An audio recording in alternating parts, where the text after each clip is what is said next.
Good evening, everybody. My name is Todd Scholl. I'm the lead learner at the SCEA's Center for Educator Wellness and Learning. Good evening. I hope you are having a wonderful evening. Some storms down where our facilitator is, some rain on and off in here. I'm not sure exactly what's going on in your area, but hope you are having a really wonderful night. I'm very excited about tonight's presenter. She's someone that I met a few years ago. She was a teacher cadet instructor at Ashley Ridge High School. Some of you may remember when we did the Elevating Educator Voices. We had some Shaheem, I think his name, President, and a couple of other of the Call Me Misters from College of Charleston were members of her teacher cadet class down in Ashley Ridge and made a big splash. We're on the Ellen Show. And, she's been just innovating and doing some incredible work. She's been in teaching for about 10 years, graduated from Clemson University. She's a former teacher, as I mentioned, at Ashley Ridge High School. She's now teaching at the Cyber Academy of South Carolina. She's teaching economics, and she serves as a trainer for the teacher cadet program for SCEA. And I'm just thrilled to death to hear from her tonight, because what she's talking about is really important. Our young people need to understand how to manage their own finances. And when they graduate, unfortunately, a lot of young people don't know about mortgages, don't know about loans, don't know about a lot of basic financial information. And so she's here tonight to share some information on that. And I'm thrilled to death to bring you Victoria Merritt. Victoria, how are you doing tonight? I'm doing great. Thanks for having me, Todd.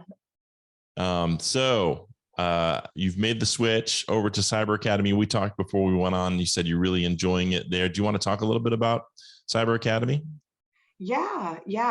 It's a completely virtual school. So I did leave the brick and mortar setting. It kind of gave me the opportunity to be a little bit more innovative. It got me out of kind of that routine I was in. And, really, I dove in head first to have to be innovative with ideas, because our young people, they're learning different ways now. And when they're completely virtual, you can't just lecture. You can't just do kind of what we've done for the last 100, 200 years in education. So it gave me the opportunity to be more creative and figure out some ways to reach people throughout the entire state that are sitting on the other side of a screen. So I'm really enjoying this new role I'm in.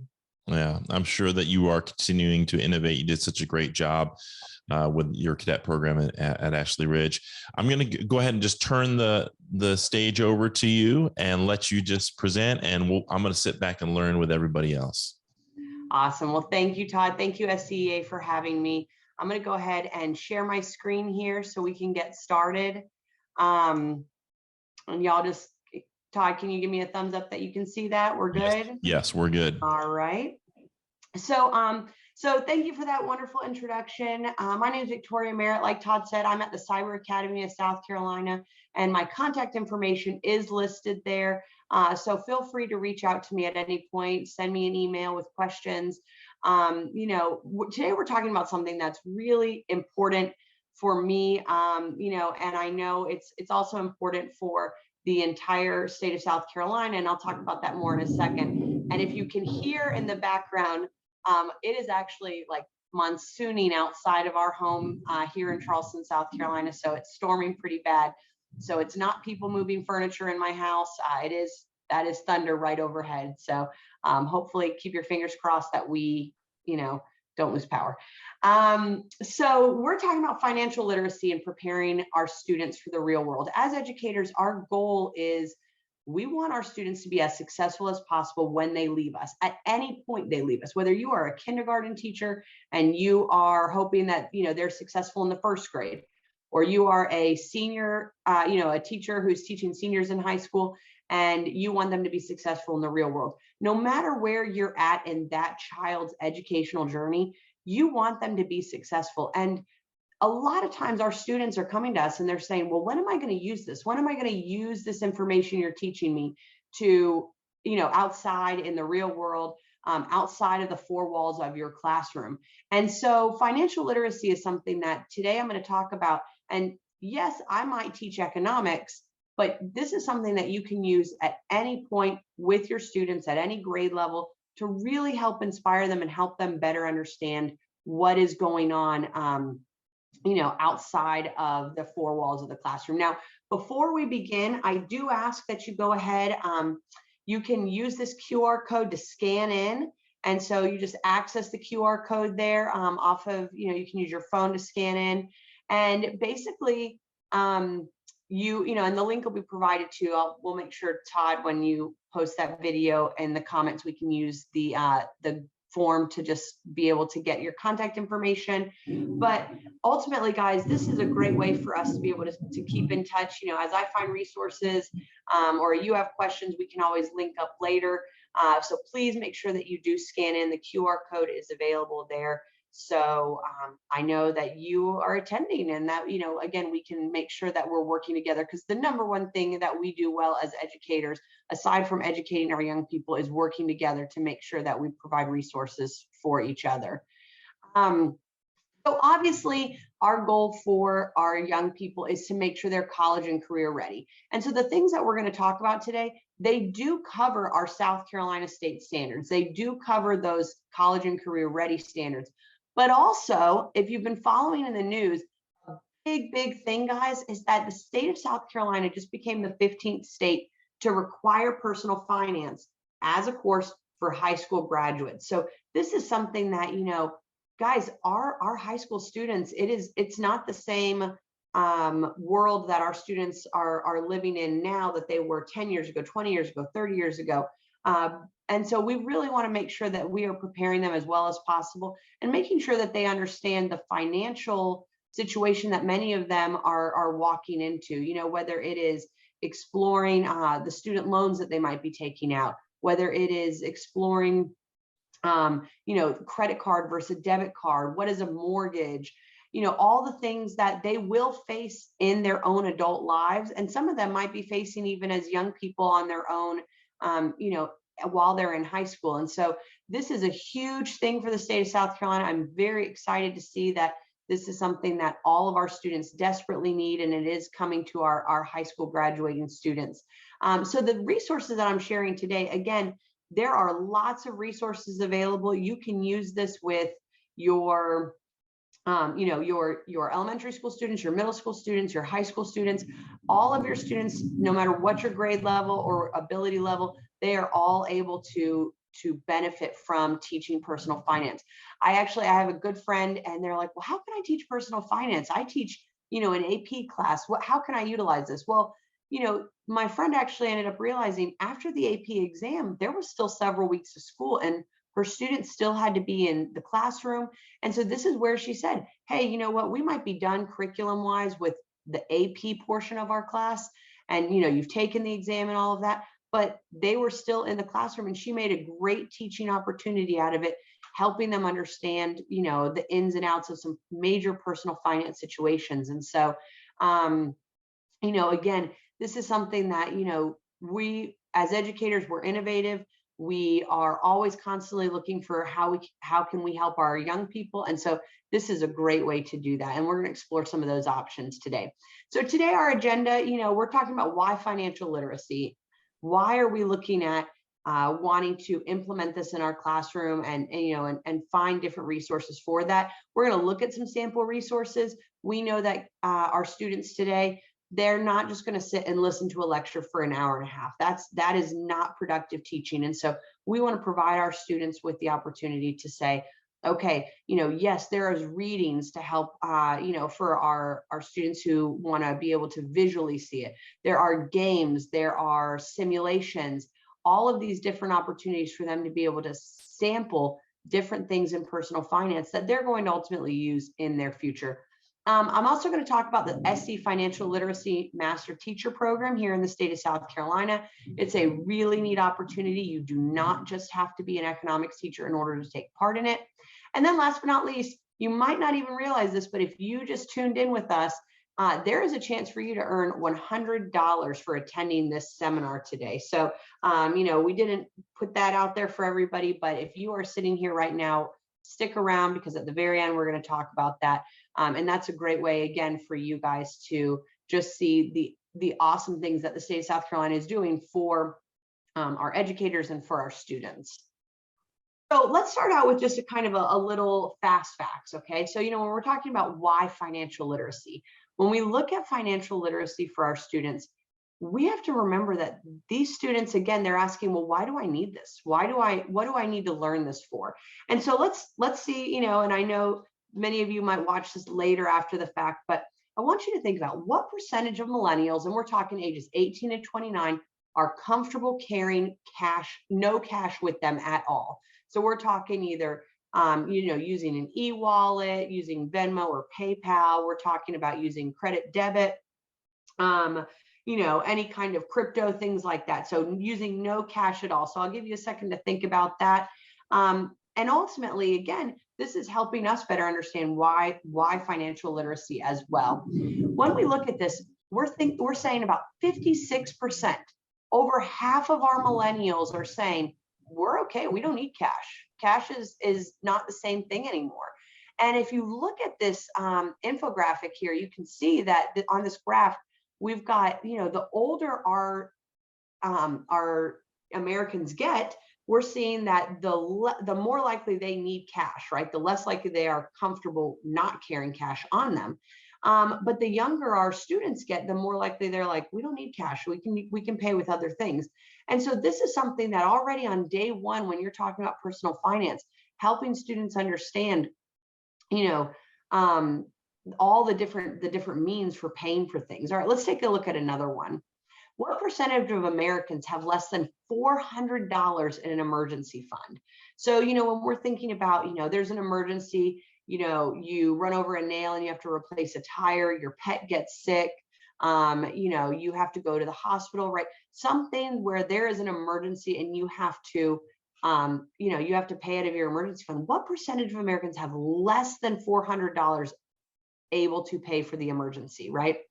And again, this is coming into why is financial literacy so important? Because ultimately 47% of Americans would say that they would have to borrow money to cover an emergency cost of $400 or more. That is, that is a staggering statistic when you start thinking about it. And again, you'll see on these slides, there's some sample questions for you to ask to your students too. Ultimately, I want teachers, when they leave this session, to be able to just take what they saw and be able to take it right into the classroom with them, right? Sometimes as educators, we attend these things and we're like, great, now I got to do all this, extra to figure out lessons and things like that. I want you to be able to take some of these things and take these discussion questions, take these, sample lessons I'm showing you, and be able to take it right into the classroom with you to help your students. All right, let's do one more. What is the average revolving credit card debt for an American household? So for the typical American household, how much credit card debt are we looking at?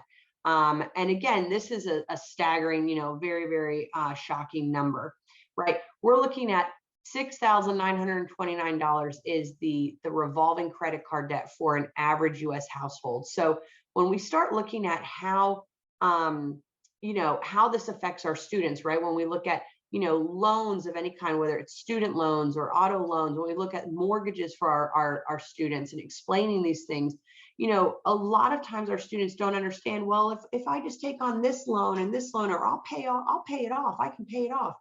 And they don't understand that it does continue and it grows.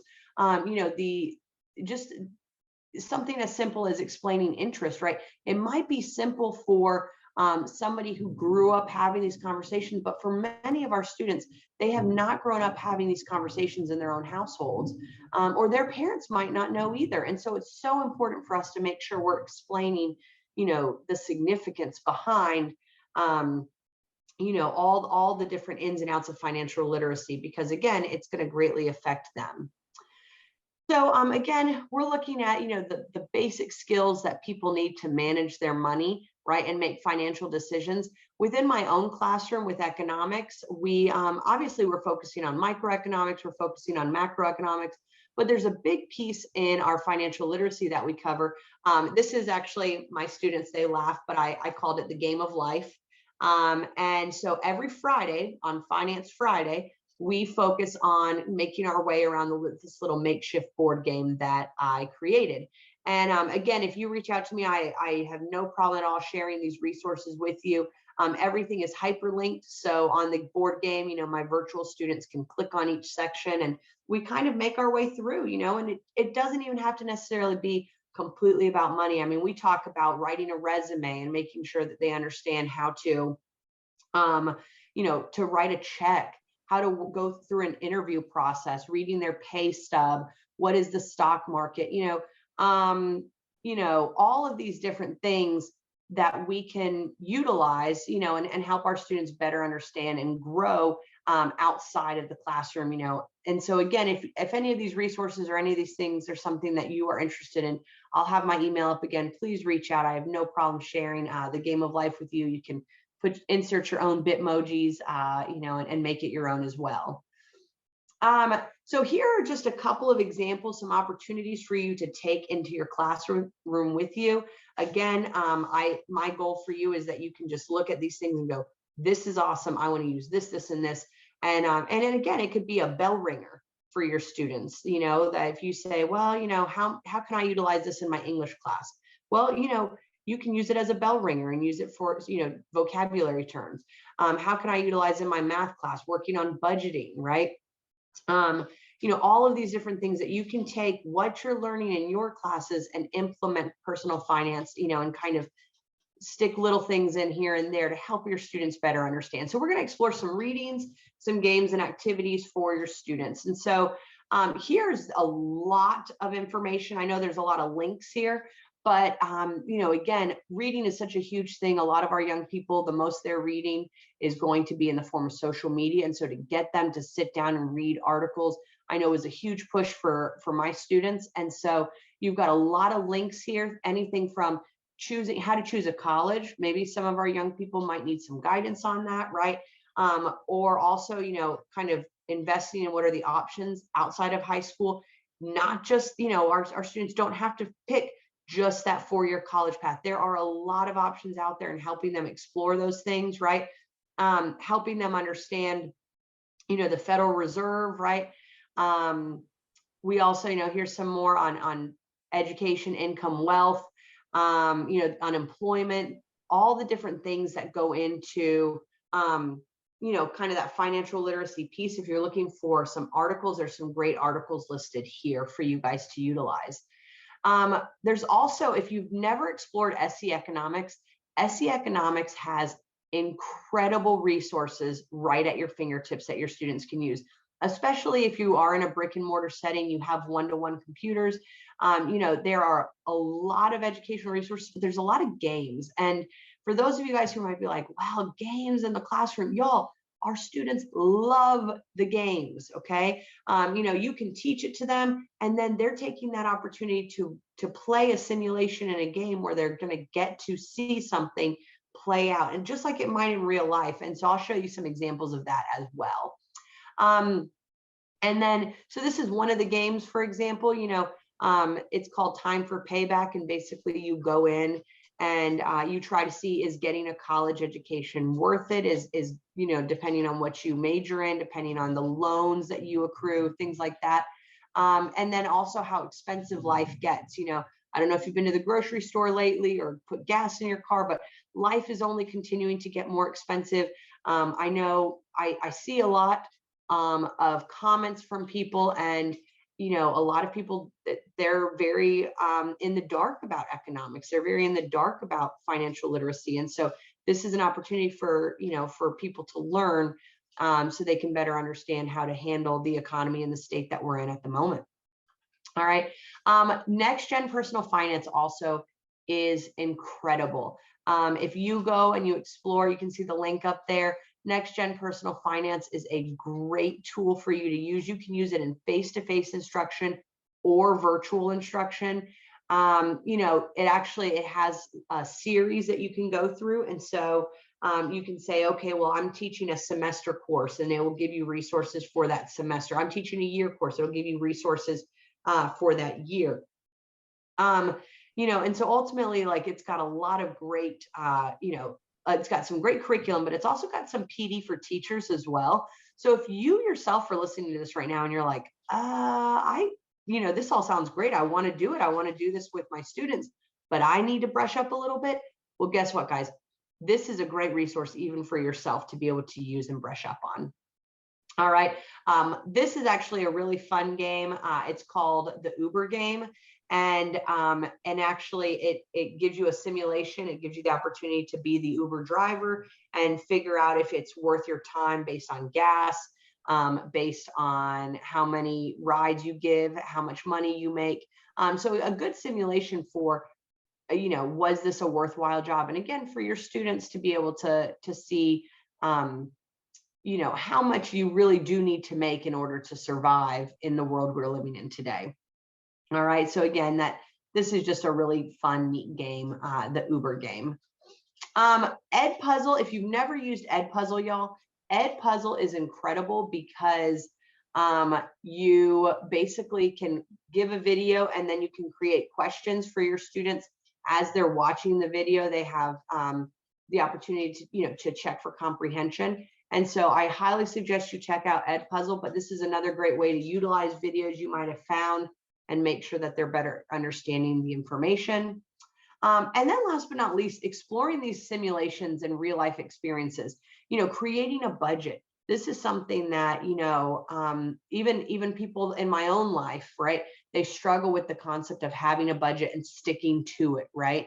It's really easy to take that credit card or that debit card and just swipe away. And then next thing you know, you get your bill and you're like, yikes, right? That hurts. And so making sure that students understand, what is life like after high school? Many of our young students can't even imagine getting to the next month. And so for helping them see that big picture is a big thing.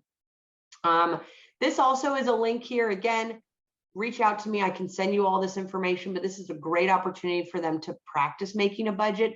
It could be a monthly college budget. It could be just a budget for them to work on as a young single person, right?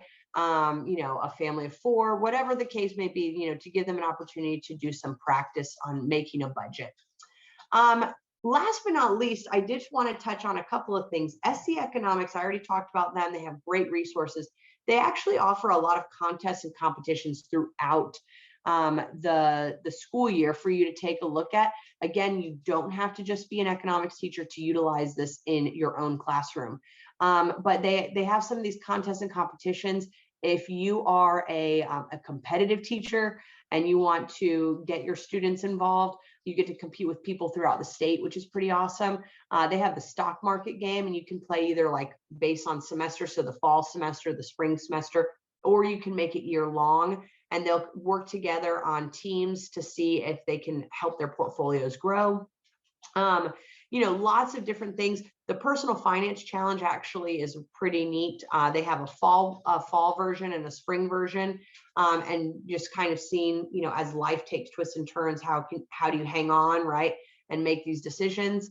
But again, there's resources here. You can see kindergarten through seniors in high school that SC Economics provides, and you can implement them, like I said, little pieces here and there, no matter what subject, grade level, or ability level you do teach. So just to wrap it on up, again, please reach out for any ideas that you might have. I love to learn from you guys around the state as well. So if you guys are like, hey, I use this in my class and it's awesome, or you're like, I would love to see, the game of life, can you send me how to write a resume or, things like that. I'd love an assignment that helps them do this. Absolutely. Please reach out. If you were not familiar, I actually am part of the South Carolina Financial Literacy Master Teacher Program. This is something that's available for all, all educators to take part in. You apply and you go through this program together in cohorts to kind of grow and learn in the financial literacy process. You do not just have to be an economics teacher or a business teacher. There are teachers from every, every aspect of education who are in my cohort. And And it's all kind of brought to you by that 529 college savings plan. And it's run through SC Economics. And, again, it's a great opportunity. It gives you an opportunity to get to earn a little bit of extra money as well, but also what you're gaining from it, the learning process of it all, to make sure that you better understand financial literacy in your own life. And then also to be able to explain the hard questions to students, right? Because some of these young people don't have an adult at home that they can say, well, how do I write a resume? Or, hey, I've got an interview for a job. What do I dress up like? How do I answer the questions? Or, I'm getting a lot of mail, then it says that, I qualify for a credit card. Should I get it? All of these things are things that, we can use and we can help our young people be successful. Last but not least, I did promise you guys that you had a chance to earn an extra $100. So the QR code is there. It says up to 10 teachers in this session, but I believe that, it'll extend even past the 10 teachers. So you'll utilize the QR code, and basically you're just going to provide some evidence of you using what you learned today, teaching some financial literacy to your students, or doing an activity. It might just be some bell work questions, some bell ringer questions, or whatever the case may be, but you will receive $100 as soon as you submit this. And that comes from that 529 in SC Economics. So again, it's that important. We know here in the state of South Carolina, it's that important that we need to go ahead and continue putting it out there for our students to be successful. Again, my contact information is there. This video will be available for you to reach back and see my contact info, get those QR codes. And if you need anything, please don't hesitate to reach out. Awesome. Thanks so much, Victoria. If you'll stop the sharing. Absolutely. And we'll kind of debrief here. That was really great, and I hope that people who are watching will take advantage of that $100. I mean, so up to 10 of our people could go on and do that, and that doesn't sound like it'd be super hard for $100. Not at all, not at all. And again, we're talking about financial literacy. When you have somebody who's saying, hey, it's free money, you just have to show us that you are teaching it in your classes. Show your students and be good examples that, you don't say no to $100. Absolutely. And this is, I commented, this is so important. Our young people, being able to graduate and understand the basics of how to manage their finances. Unfortunately, people make this mistake of running up credit card debt, and they don't quite understand how the interest works. And before you know it, you've got, thousands of dollars in debt. And one of the things I've always told my kids, I'm like, always pay off your credit card bill at the end of the month. Like, unless you have a 0% special thing on your credit card and you're buying something big and you need to pay it off over time, sometimes they'll run those specials like a Best Buy or something like that. But don't sit there and pay 18% interest, month after month, and just pay your minimums and have that all, explode on you. Pay off your credit card bill at the end of the month. And if you can't, that means you're spending too much money. Absolutely. Absolutely. It can be a vicious cycle and people don't know how to get out of it. So it's best just, if they know ahead of time how to avoid it, it's the best thing that, we can ask for our young people. Yeah. So much is about discipline, and also seeing that there's long-term benefits of saving your money, investing your money. And so sometimes we get that first job and we want to go out and spend because there's things that we've wanted for so long, and now we've got that money. But being able to even just have the discipline to put part of that money away into an investment or savings, and then have the patience to watch it grow. Such an important lesson for young people to learn. So, yes, absolutely. Thank you so much for your time tonight. And thanks to everybody who tuned in to watch this. We will be posting this to the Cool website. That's cool.us, cewl.us. You can find every webinar that we do and a whole bunch of other resources at cool.us. A lot of cool stuff at the Cool website, and including this webinar for it'll be there probably tomorrow, if not early part of next week. But again, thanks so much to Victoria Merritt for your time tonight. And if you are interested in being a part of our movement, being a part of an association that's working collectively to improve the lives of educators and their students. We encourage you to head on over to jointhescea.org.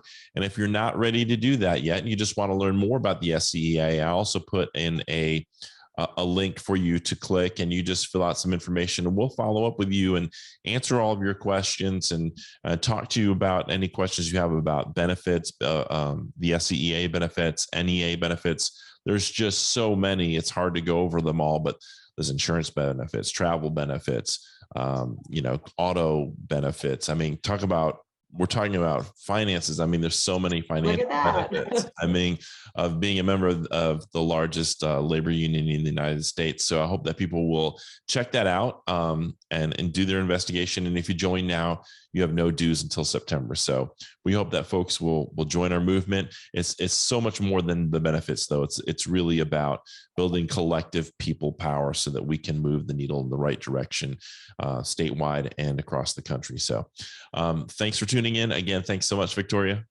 Thank you. Good to see you. And you guys have a wonderful night. And we will see you. The next scheduled webinar is coming up the 19th, which is next Tuesday. Meena Srinivasan, I think that's how you say your last name.